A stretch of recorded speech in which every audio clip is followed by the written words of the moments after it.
বিসমিল্লাহির রহমানির রহিম। আল্লাহ পাকের শুকর যে মাওলাই করিম আপনাকে আমাকে মূল্যবান হায়াতের থেকে কিছু সময় দ্বীনি কাজে ব্যয় করার তৌফিক দান করছেন। শুকরিয়া দান সবাই বলে আলহামদুলিল্লাহ। দুয়ার মাজলিস অনেক দামি মাজলিস, জিকিরের মাজলিস অনেক দামি মাজলিস। গোটা মাজলিসকে ফেরেশতারা ঘিরা ফেলেছে। লা ইয়াকুদ কওম ইয়াসমুল্লাহ তাআলা ইল্লা হাফাতুহুল মালাইকা ওয়া গাশিয়াতুহুর রাহমাহ ওয়া নাযালাত আলাইহিমুস সাকিনাহ ওয়া যাকারুল্লাহু ফী মান ইনদাহু রাহু মুসলিম। যখন কওম জিকিরে বসিয়া যায়, এদের সম্মান অর্থে গোটা এরিয়াকে ফেরেশতারা ঘিরা ফেলে। আল্লাহ পাক রহমত নাযিল করতে থাকেন, সাকিনা বর্ষণ করতে থাকেন। শুধু তাই নয়, আল্লাহর নিকটে যেই সমস্ত ফেরেশতা আছে, আল্লাহ পাক রব্বুল আলামিন জাকিরিনদেরকে নিয়ে সেই সমস্ত ফেরেশতাদের মধ্যে আলোচনা শুরু করেন। জিকির এক দামি ইবাদত। وعن أبي هريرة رضي الله تعالى عنه قال قال رسول الله صلى الله عليه وسلم قال الله عز وجل أنا عند ظن عبدي بي وأنا معه إذا ذكرني فإن ذكرني في نفسي ذكرت في نفسي وإن ذكرني في ملأ ذكرت في ملأ خير منهم وإن تقرب إلي شبرا تقربت إليه ذراعا وإن تقرب إلي ذراعا تقربت إليه باعا وإن آتاني يمشي أتيته هرولة। সিয়াসাতটা সমস্ত হাদিসের কিতাবের মধ্যে হাদিস খানা আসছে। হাদিসে কুরসি আল্লাহ পাক নিজেই বলেন, আনা ইনদা যন্নি আবদি বি, আমি তো বন্দার সাথে তার ধারণা অনুযায়ী ব্যবহার করি। বন্দার সাথে আমার ব্যবহারটা কি অনুযায়ী হয়? বন্দার ধারণা অনুযায়ী। বন্দা যেইভাবে আমাকে ধারণা করে, আমিও বন্দার সাথে সেইভাবেই ব্যবহারটা করি। বন্দা যদি মনে করে আমি অনেক দূরে, আসলে আমি অনেক দূরে। আর যদি বন্দা মনে করে আমি তার নিকটে, তাহলে আমি তার সার রগের চেয়েও নিকটে। বন্দা যদি মনে করে যে আমি যে অসুস্থ, আল্লাহ পাক সুস্থতা দানই করবেন না, তাহলে বন্দা সুস্থ হওয়ার আশঙ্কা নেই। কিন্তু বন্দা যদি মনে করে আমি যতই অসুস্থ হই না কেন, আমার মাওলা পাক রব্বুল আলামিন মুহূর্তের মধ্যে কুন ফায়াকুনের ভিত্তিতে আমাকে পরিপূর্ণ সুস্থতা দান করতে পারে, বন্দা ধারণা করতে দেরি, তার সুস্থতা হওয়ার দেরি রাখবে না, সাথে সাথে সুস্থ করে দেবে। বন্দা যদি মনে করে আমার রিজিকের কোনো ব্যবস্থা আর হবে না, তাহলে রিজিকের ব্যবস্থা হবে না। আর যদি বন্দা মনে করে রাজ্জাক আল্লাহ, ওমা মিন দাব্বাতিন ফিল আরদি ইল্লা আলাল্লাহি রিজকুহা, যদি পাথরের মধ্যে মুসা আলাইহিস সালাতু ওয়াস সালাম একদিন হঠাৎ চিন্তা করলেন যে আল্লাহ পাক সবাইকে রিজিক দেন কিভাবে, প্রশ্ন। আল্লাহ পাক রব্বুল আলামিন মুসাকে বললেন, তোর সামনে যে পাথর আছে, তো লাঠি দিয়ে পাথরের মধ্যে বাড়ি দে। মুসা আলাইহিস সালাতু ওয়াস সালাম পাথরের মধ্যে বাড়ি দিলেন, পাথর ফেটে গেছে। দেখে পাথরের মধ্যে একটা পোকা, তার মুখের মধ্যে সবুজ একটা ঘাস, সবুজ ঘাস। মাওলা পাক রব্বুল আলামিন পাথরের মধ্যেও পোকার জন্য সবুজ ঘাসের ব্যবস্থা করতে পারেন কি পারেন না? ওমা মিন দাব্বাতিন ফিল আরদি ইল্লা আলাল্লাহি রিজকুহা। দেখেন সূরা তালাকের মধ্যে আল্লাহ পাক একটা আয়াত নিয়ে আসছেন, ওয়া মান ইয়াত্তাকিল্লাহা ইয়াজআল লাহু মাখরাজান ওয়া ইয়ারযুকহু মিন হাইসু লা ইয়াহতাসিব। এই আয়াত সূরা তালাকের। আসলে তো এই আয়াতের সাথে আগে পিছের কোনো সামঞ্জস্যতা নেই, এটা তালাকের বয়ান চলতেছে। কিন্তু আল্লাহ পাক রব্বুল আলামিন আয়াত কেন নাজিল করলেন? আল্লাহ পাক মুতাল্লাকাকে বলতেছেন, হে তালাক প্রাপ্ত, যে তালাক পেয়ে গেছো, তালাক হয়ে গেছো, তোমার মধ্যে টেনশন, চিন্তা যে আমি খাবো কি, পরবো কি, দেখবে কে, থাকবো কোথায়, রিজিকের ব্যবস্থা কি, আমার কি উপায় হবে? কি যাকে তালাক দেওয়া হয়েছে সে চিন্তিত কি চিন্তিত না? পরেশান কি পরেশান না? অনেক পরেশান। কে দেখবে, কে খাওয়াবে, কে পড়াবে, খুব পরেশান। আল্লাহ কি বললেন? পরেশানি উঠাবার কিচ্ছু নেই। ওমান ইয়াত্তাকিল্লাহ ইয়াজআল লাহু মাখরাজা। হে মহিলা,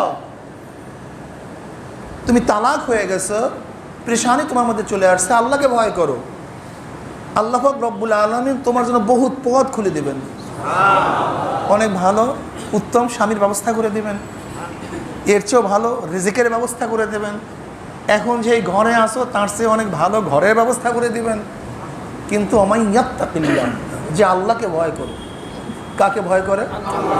তার জন্য ওয়ায়ারযুকু মিন হাইসু লা ইয়াহতাসিব, খানা কোথার থেকে আসবে তুমি চিন্তাও করতে পারবে না। আসলে তাকওয়া তো মিলাকুল হাসানা, সমস্ত নেকের মূল। আসলে আমার মধ্যে তাকওয়া নাই, এর জন্য সমস্যা। তাকওয়া না থাকার কারণেই সমস্যা। ইন তাত্তাকুল্লাহ ইয়াজআল লাকুম ফুরকানা ওয়া ইউকাফিরু আনকুম সাইয়্যাতিকুম। আমি অনেক সময় চিন্তা করতাম যে এই সিয়াসতের ময়দানে আসার পরে নিরঙ্কুশভাবে কেউ বিদায় হতে পারে নাই, কিছু না কিছু দাগ লাগছেই, ঠিক না? কিন্তু আমাদের শায়খ মুর্শিদ নব্বরাল্লাহু মারকাতাহু, তিনি একেবারে পরিপাটি হিসেবে দুনিয়া থেকে বিদায় হয়ে গেছেন, কোনো আসর তার গায়ে লাগে নেই। কি লাগছে নাকি? বলতে পারবেন কোনো বদনাম, দুর্নাম? কারণটা কি? এই ময়দানে আসার পরে দুর্নাম ছাড়া যাওয়ার লোক খুবই কম, কলুষমুক্ত খুবই কম। এই ময়দানের ফয়সালা অনেকেই করতে পারে নাই, অনেকেই ভুল সিদ্ধান্ত করছে। কিন্তু আব্বাজান রহমতুল্লাহ আলাইহি এই ময়দান থেকে বিদায় হয়ে গেছেন, কেউ এই কথা বলতে পারে নাই তার সেই কাজগুলি করছে। আমার মনের মধ্যে প্রশ্ন ছিল, কিন্তু এই আয়াতের তাফসীর পড়ার পরে সমস্ত প্রশ্ন দূর হয়ে গেছে। আল্লাহ পাক কি বলছেন? ওমান ইয়াত্তাকিল্লাহ ইয়াজআল লাকুম ফুরকান, যে আল্লাহকে ভয় করবে আল্লাহ পাক তাকে ফুরকান দান করবেন। ইয়াজআল লাকুম ফুরকান, কে দান করবে? আল্লাহ। ওয়াদা তার, কার ওয়াদা? আল্লাহ। কাদের জন্য? মুত্তাকিনদের জন্য। ওমান ইয়াত্তাকিল্লাহ ইয়াজআল লাকুম ফুরকান, যে ব্যক্তি তাকওয়া অর্জন করবে আল্লাহ পাক রব্বুল আলামিন তাদের জন্য ফুরকান দান করবেন। মা মানাল ফুরকান? ফুরকান কি জিনিস? এটা কি খায় না মাথায় দেয়? এটা ঘর না বাড়ি? ফুরকান কি জিনিস? ইমতিয়াজি শক্তি, ইমতিয়াজি শক্তি, পার্থক্য করার শক্তি। কোনটা ভালো, কোনটা মন্দ, কি উচিত, কি উচিত না, কি সিদ্ধান্ত নেব, কি সিদ্ধান্ত নেব না, এই ভালো মন্দ সিদ্ধান্ত নেয়ার, কি উচিত কি উচিত না, এই সিদ্ধান্ত নেয়ার, ফয়সালা করার আল্লাহ পাক রব্বুল আলামিন তার মধ্যে দান করবেন ইমতিয়াজি শক্তি, পার্থক্য করার শক্তি, যে এইটা করা যাবে না, এইটা করতে হবে। এই ইমতিয়াজি শক্তি কে দান করবেন? আল্লাহ পাক দান করবেন, যদি আল্লাহকে ভয় করো। আমাদের মধ্যে এত সমস্যা কেন? এত আমিরের কারণটা কি? আমাদের মধ্যে ফুরকান নেই। আর ফুরকান আসে না কেন? আমাদের মধ্যে তাকওয়া নেই, আমাদের মধ্যে তাকওয়া নেই, আল্লাহর ভয় আমাদের মধ্যে নাই। তাকওয়া কি জিনিস? তাকওয়ার তো ব্যাখ্যা আমরা অনেকেই বলি। তাকওয়া কি জিনিস? এক কথায় আত-তাজান্নুব আম্মা ইয়াদুররু ফিল আখিরাহ, আত-তাজান্নুবু আম্মা ইয়াদুররু ফিল আখিরাহ, আখিরাতে ক্ষতি হবে না এমন জিনিস থেকে নিজেকে বাঁচায় রাখার নাম তাকওয়া। আখিরাতে গ্রেফতার হব না, আখিরাতে মুআখাযা হব না, আমার হাতের মধ্যে শিকাল লাগবে না, আমি জাহান্নামে যাব না। এই আখিরাতের খারাপির থেকে যেই জিনিসে বাঁচায় রাখে তার নাম তাকওয়া। তার নাম কি ভাই? আত-তাজান্নুবু আম্মা ইয়াদুররু ফিল আখিরাহ, এই জিনিস থেকে বাঁচিয়া থাকার নাম। তা আখিরাতে কোন জিনিস ক্ষতি করে ভাই? গুনাহ। বলেন, আখিরাতে কোন জিনিসে ক্ষতি করবে? কিসে ভাই? উপকার কোন জিনিসে করবে? ক্ষতি করবে। এক কথা, যে মুত্তাকি সে গুনাহ থেকে নিজেকে বাঁচায় রাখে। যে মুত্তাকি সে গুনার থেকে নিজেকে বাঁচায় রাখে। যদি নিজেকে গুনার থেকে বাঁচায় রাখতে পারেন তাহলে আখিরাতে ক্ষতির কোনো সম্ভাবনাই নেই, সব পরিষ্কার আর পরিষ্কার। কি কথা ঠিক না? যাই হোক, আমি যেটা বলতেছিলাম, যদি বান্দা মনে করে যে আমি তাকে রেজেক দেব না, আসলেও রেজেক পাবে না। আর যদি বান্দা মনে করে আল্লাহ পাকের রেজেকের কোনো অভাব নাই, রেজেকের ভান্ডার তার কাছে, আমার মতো এক 3.5 হাত মানুষকে আল্লাহ পাক রেজেকের ব্যবস্থা করতে পারেন, উত্তম রেজেকের।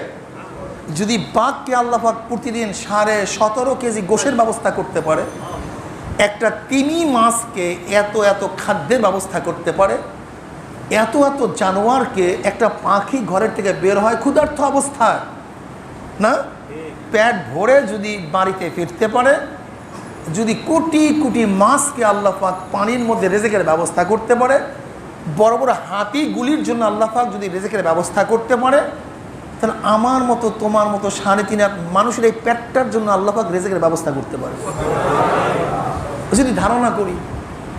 কিন্তু আমাদের ধারণার মধ্যে ডিস্টার্ব। কেমন ডিস্টার্ব? এক ওস্তাদ ছাত্রকে পড়াইছে যে বিসমিল্লাহ পড়িয়া নদী পার হওয়া যায়। বিসমিল্লার এত তেজ, বিসমিল্লাহ এত বরকতপূর্ণ যে বিসমিল্লাহ পড়িয়া নদী পার হয়ে যাওয়া যায়। ছাত্র তো ধরছে, ছাত্রের বাড়ি নদীর ওপার। ছাত্র চিন্তা করছে জীবন ভর এত কষ্ট করি, খেয়ার দরকার, নদী পার হতে পারি না, আজকে ভালো জিনিস পেয়ে গেছে, আর খেয়ার দরকার নেই।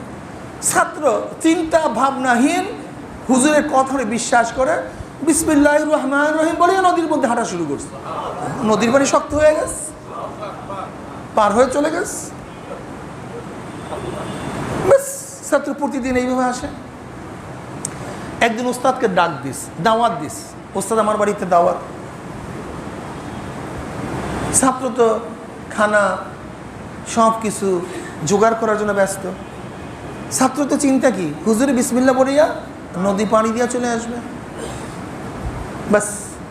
ছাত্র তো ব্যস্ত, হুজুর তো ওদিকে অপেক্ষা করতেছে, খাওয়ার কোনো ব্যবস্থা নেই। এর মধ্যে চিন্তা করতেছে ঘটনা নাকি হুজুর আসে না কেন, হুজুর আসে না কেন। নদীর পাড়া এসে দেখে হুজুর ওই পাশে দাঁড়ায় রয়েছে। হুজুর ছাত্রকে দেখে মেজাজ খারাপ, আই তুই দাওয়াত দিছস, খাওয়ার ব্যবস্থা করস নাই। ছাত্র তো বিসমিল্লাহির রহমানির রহিম পড়িয়া হুজুরের কাছে চলে আসছে। কে তুই খাওয়ার ব্যবস্থা রাখস না কেন? হুজুর আপনি যেদিনকে বলছেন বিসমিল্লাহ পড়িয়া নদী পাড়ি দেওয়া যায়, সেই দিন থেকে তো আমি খাওয়াই চলি না, বিসমিল্লাহ পড়িয়ে তো আমি নদী পার হয়ে যাই। আসেন আপনি আমার সাথে আসেন, আসেন আপনি আমার সাথে আসেন। এই কথা বলিয়ে ছাত্র বিসমিল্লাহির রহমানির রহিম পড়িয়ে হাঁটা ধরছে। আর হুজুর কি করতেছে? বিসমিল্লাহির রহমানির রহিম, বিসমিল্লাহির রহমানির রহিম, বিসমিল্লাহির রহমানির রহিম, বিসমিল্লাহির রহমানির রহিম, কাপড় কাচাইতেছে। তখন ছাত্র বলতেছে হযরত এই কাপড় কাচানি বিসমিল্লাতে নদী পার হওয়া যায় না। কাপড় কাচানি বিসমিল্লাতে নদী পার হওয়া যায় না, এত সন্দেহযুক্ত বিসমিল্লাহ। বিসমিল্লাহ হতে পারে সন্দেহ মুক্ত বিসমিল্লাহ। হযরত খালিদ বিন ওয়ালিদ রাদিয়াল্লাহু তাআলা আনহুর কাছে এক খ্রিস্টান বলতেছে মারার মালিককে? বলে আল্লাহ। বিষ কাউকে মারতে পারে না? বলে না, এটা পারি না। বলে খায়া দেখাও তো। খালিদ বিন ওয়ালিদ রাদিয়াল্লাহু তাআলা বিসমিল্লাহির রহমানির রহিম বলে বিষ খায়া ফেলাইছে। শরীরে ঘাম ছুটিয়ে গেছে, লেকিন বিষ তাকে মারতে পারে নাই। কিন্তু আপনারা আবার খাইতে যান না। এ ভিন্ন দরজা, এ ইয়াকিনের দরজা, এটা সাদিকিনদের দরজা। এই দরজা যাকে আল্লাহ পাক দান করে সেই পায়। এইটা অর্জিত না, এটা অর্পিত। এই দরজা কি ভাই? জোরে বলেন। অর্পিত, অর্জিত না। নবীদের দরজা অর্পিত, অর্জিত না। রসুলের দরজা, কথা বলেন, এইটা অর্পিত, অর্জিত না। সিদ্দিকিনদের দরজা, এইটা অর্পিত, অর্জিত না।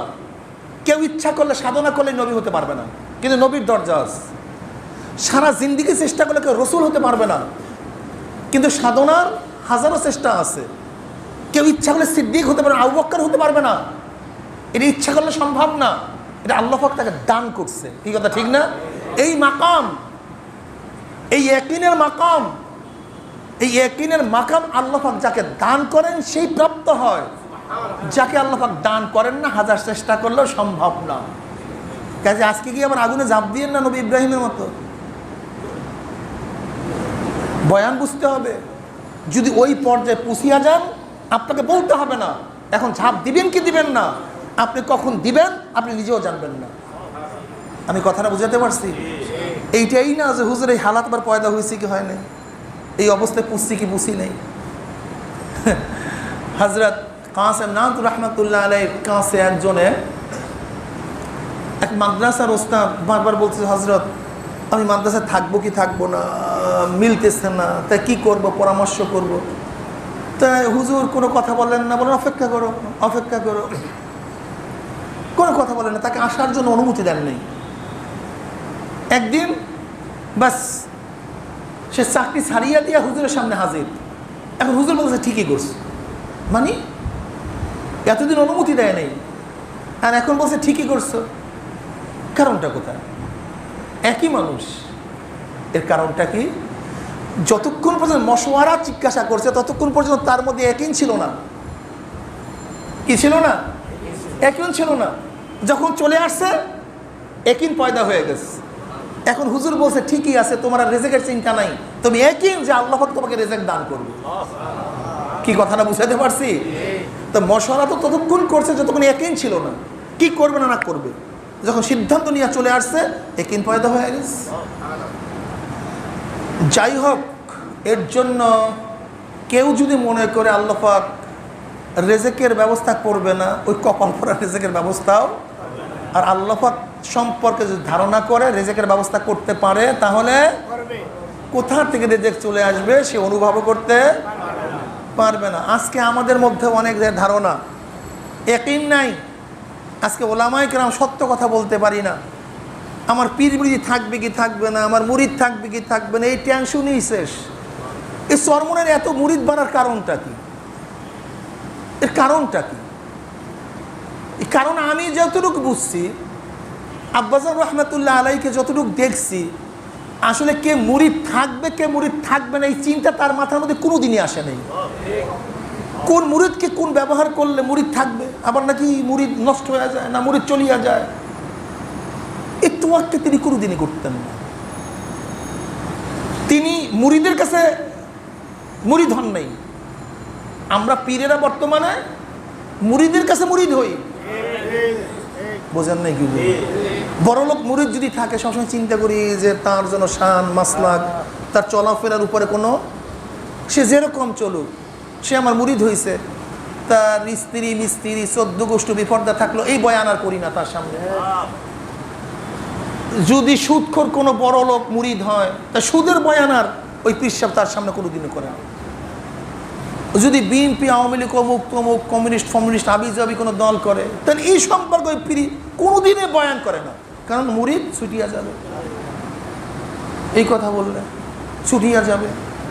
কিন্তু আব্বাজান রহমাতুল্লাহ আলাইহি এই টেনশন কোনোদিন করতেন না, কে ছুটবে কে থাকবে, কে মুরিদ হবে কে মুরিদ হবে না, এ কোনো টেনশন তার মধ্যে ছিল না। হক যেইটা সেটা বলবে, কার গায়ে লাগবে কার গায়ে লাগবে না এটা দেখার বিষয় না।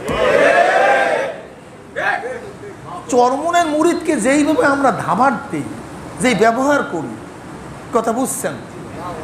এটা আমি নিজেও চিন্তা করি, বেটা এইবার আসবে কেন? আমরা অনেক সময় চিন্তা করি মনে হয় আর আসবে না, ভাগছে। কি কথা ঠিক না? কিন্তু পরবর্তী দেখি যে ওই ব্যক্তি সবচেয়ে বেশি তায়েব হয়। ব্যাপারটা কেমন? যেমন কোনো উস্তাদ যদি ছাত্রকে একমাত্র তায়েব বানাবার জন্য, তাকে গঠন করার জন্য পিটান দেয়, প্রত্যেকটা পিটানে সে তায়েব হয়, উস্তাদের প্রতি মহাব্বত বাড়ে। আজও পর্যন্ত যে উস্তাদ আমাদেরকে সবচেয়ে বেশি শাসন করছে, সবচেয়ে বেশি শাসন করছে, উস্তাদদের কথা এখনো মনে বেশি পড়ে। কিন্তু যেই উস্তাদ পিটানটা দেয় নাস্তা না খাওয়ার কারণে, পিটান দেয় কোনো কথা তার স্বার্থের কারণে, প্রত্যেকটা পিটানে উস্তাদের থেকে মহব্বত দূরে চলে যায়। ঠিক পীর মুরিদ কিন্তু উস্তাদ সাথীদের ব্যাপার। কিসের ব্যাপার ভাই? যদি মুরিদকে তায়েব বানাবার জন্য, আল্লাহওয়ালা বানাবার জন্য একমাত্র ইখলাসের সাথে যত বড় কঠিন হুকুম দেখ না কেন, কঠিন কথা বলুক না কেন, ওই মুরিদ আর ওস্তাদের প্রতি, পীরের প্রতি ভক্তি শ্রদ্ধা বাড়বে। আর স্বার্থের কারণে যদি ধাবার দেয়, মহব্বত চলিয়া যাবে। কাজটা কি কেন চরমনে? কাজটা হলো কিছু আল্লাহ ভোলা লোকদেরকে আল্লাহ আল্লাহ বানায় দেওয়া। আল্লাহ ভোলা লোকদেরকে, এছাড়া কোনো কাজ এখানে আর কোনো কাজ নেই, কোনো কাজ নেই, কোনো কাজ নেই। এর জন্য মুজাহিদদের সমস্ত মানুষের ধারণা করতে হবে রেজেকের মালিককে, সম্মানের মালিককে, ইজ্জাতের মালিককে, একমাত্র আল্লাহ। কি আমাকে সম্মানিত করলো কি করলো না দেখার বিষয় না, কি আমাকে রিসিপশন জানালো কি জানালো দেখার বিষয় না, কে আমাকে আজকে আমরা পরিপাটি থাকতে চাই, নিরঙ্কুশ ভাজাল মুক্ত থাকতে চাই। থাকবেন কিভাবে? বনি আদম চিনেন? বনি আদম আল্লাহকে বিয়া করাই দিস, নাউজুবিল্লাহ, এর নাম বনি আদম। ঈসাকে কি বলে? কথা বলেন না কেন? মারিয়াম কি বলে? কথা বলেন না কেন? এই কাম করছে কে? এই বনি আদমের গোষ্ঠী। তো পবিত্র আল্লাহকে বিয়া করাই দিস, বাচ্চা বানায় দিস, স্ত্রী বানায় দিস এই বনি আদম। আপনি বনি আদমের তানকির থেকে বাঁচতে চান, যে বনি আদম আপনাকে কিছু বলবে না, এর থেকে আপনি বাঁচতে চান? খোদ নবী আলাইহিস সালাতু ওয়াস সালামকে কত খারাপ খারাপ কথা বলছে বনি আদম। তাকে মাজুব বলছে, পাগল বলছে, জাদুকার বলছে, লুবি বলছে। হ্যাঁ, হীন এমন কোনো অপবাদ নাই যে অপবাদ আমার নবীকে দেয়নি। আর আপনি পবিত্র থাকবেন? হ্যাঁ, তাটা কি পবিত্র থাইকা এই সাদা জামা রাইকা লাভটা কি হবে আমাকে বলেন? এর জন্যই হযরত জাকারিয়া সাহেব রাহমাতুল্লাহ আলাইহি ফাজাইল আমলের কিতাবের শুরুতেই নিয়ে আসছেন, যদি দেখো সবাই তোমার প্রশংসা করে তাহলে নিশ্চিত তুমি দিনের সাথে গাদ্দারি করতেছ, দিন ছেড়ে দিয়েছ। যদি পুরোপুরি দিন পালন করো তাহলে সবাই তোমাকে প্রশংসা করতে, আল্লাহর দুশমনরা তোমাকে প্রশংসা করতে, কাজে সবার প্রশংসা করাবার কোনো দরকার নেই, কোনো দরকার নেই, কোনো দরকার নেই, কোনো দরকার নেই।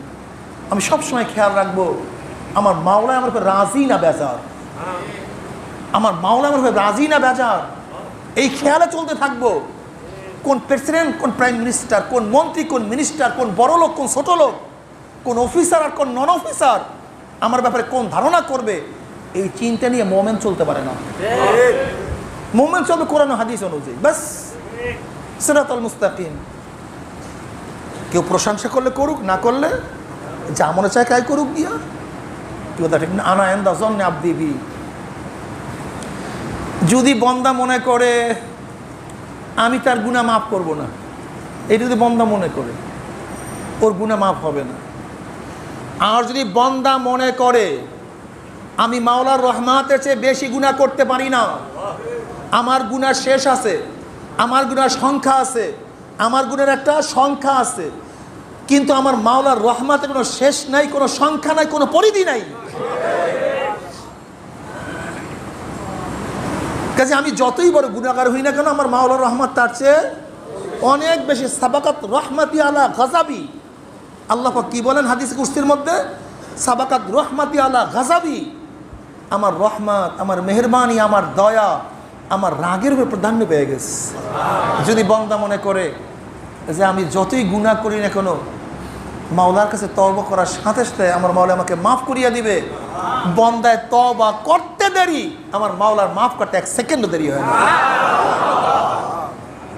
আনা ইনদা যান্নি আবদি ওয়া আনা মাআহু ওয়া আনা মাআহু ইযা যাকারানি।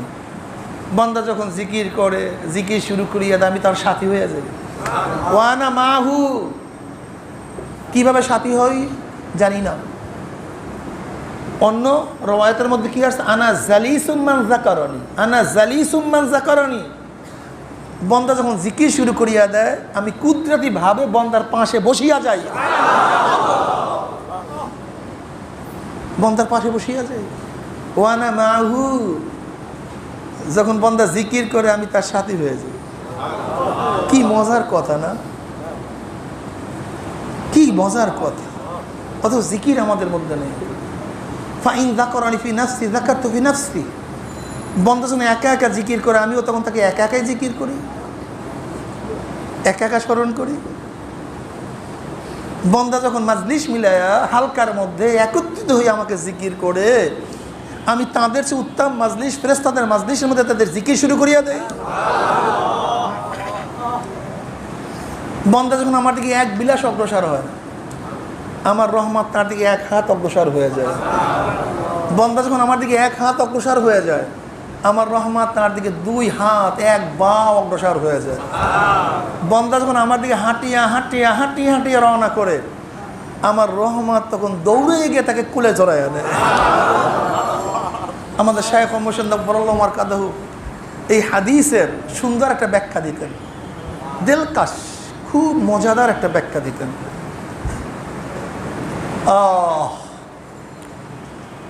যেরকম ছোট বাচ্চা 1-2 পাও হাঁটে, ছোট বাচ্চা 1-2 পাও হাঁটে, ভালো হাঁটতে পারে না। ওইদিকে বাপ মা দূরের থেকে 2 হাত প্রসারিত করে ডাক দেয় বাবা, ঠিক না? বাচ্চা পারে না হাঁটতে, বাচ্চা পারে না হাঁটতে, কিন্তু বাপ মায়ের ডাক দেওয়ার সাথে সাথে দৌড় দেয়। অবস্থাটা কি হয়? পাচার খায়, আচার খায়, পড়িয়া যায়, চিল্লান শুরু করে, ঠাট্টা মারিয়া চিল্লান শুরু করে। হ্যাঁ, বাপ মায়ের থাকতে পারে না, বাপ মা সহ্য করতে পারে না। যখনই বাচ্চা দৌড় দেয়, যেতে পারে না, বাপ মাও দৌড় দিয়া বাচ্চাকে কোলে টানিয়ে নেয়। কিন্তু দেখে বাচ্চা সারা গায়ের মধ্যে ময়লা ধুলা, পায়খানা পোশাক। কিন্তু এখন কি বাপ মা বাচ্চাকে আগুনে ফেলায়, পানুতে ফেলায় না, বরং ধোয়াইয়া মোছাইয়া আদর করিয়া এ গালে চুমা দেয়, ও গালে চুমা দেয়।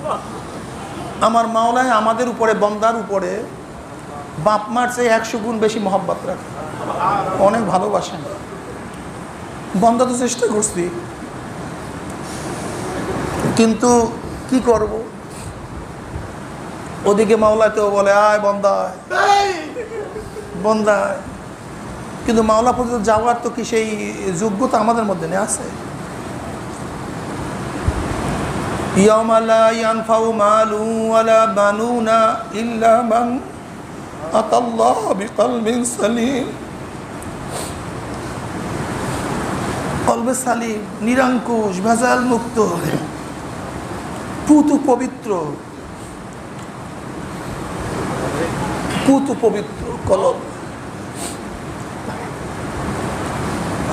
মাওলা ডাক দে বন্দা, বন্দা লা তাকনাতু মির রাহমাতিল্লাহ, ইন্নাল্লাহা ইয়াগফিরুয যুনুবা জামিআ। বন্দা নৈরাশ হইস না, ফিরিয়া যাইস না, আমার দরজা ছাড়িস না রে বন্দা। বন্দা যখন তওবা করে আমার মাওলার দিকে দৌড় দেয়, আমার মাওলা সহ্য করতে পারে না। মাওলায় দৌড়ে আসিয়া তার রহমতের মধ্যে বন্দাকে তুলিয়া নেয়। কিন্তু দেখে বন্দার মধ্যে এখনো হাজারো গুনাহ, এখনো গুনাহ পবিত্র হয় নাই, এখনো তওবা করতে পারে নাই। তখন আমার মাওলা তোমাকে আমাকে শয়তানের কাছে সুপর্দ করবে না, জাহান্নামে ফেলাবে না, বললে মাওলার দিকে দৌড় দেওয়ার মতো দিতেই পারো। আমার মাওলা তোমার আমার সমস্ত গুনাহ মুছিয়া ধুইয়া মাফ করিয়া সাবাকাত রহমাতি আলা গযাবি। আমার মাওলা পাক রব্বুল আলামিন আপন কুদরতি কোলের মধ্যে টানিয়া নিবে। আমার মাওলা তোমাকে আমাকে মাহরুম করবে না।